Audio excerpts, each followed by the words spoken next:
We begin tonight with a summit meeting between President Trump and Russian President Putin. It'll be held next Friday in Alaska. Mr. Trump made the announcement late today, the deadline he had given Putin to end the Ukraine war or face new sanctions. Nancy Cordes is at the White House. Nancy?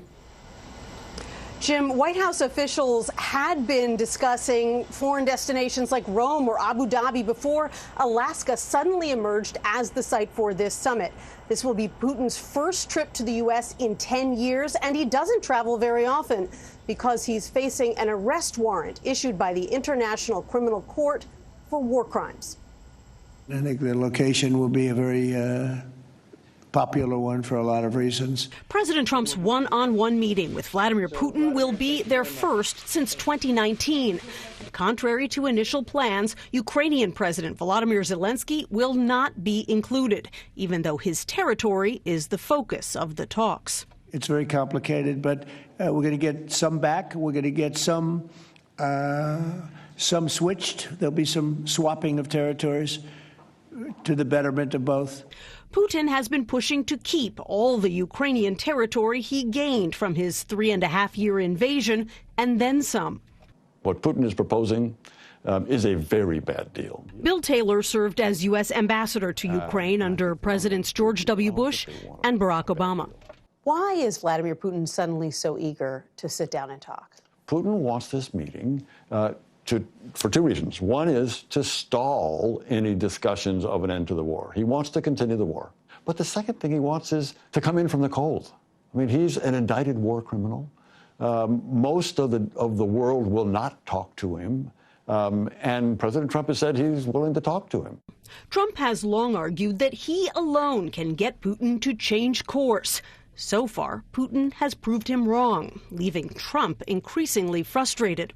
So far, I've been very disappointed with President Putin. Every time I think it's going to end, he kills people. He's very nice all the time, but it turns out to be meaningless. Trump eventually issued an ultimatum: accept a ceasefire by today or face more sanctions. Putin ignored that deadline. Today has once again brought killings and Russian shelling, Zelensky said. President Trump said today that he is going to start off meeting with Putin, and then future talks would involve Zelensky as well.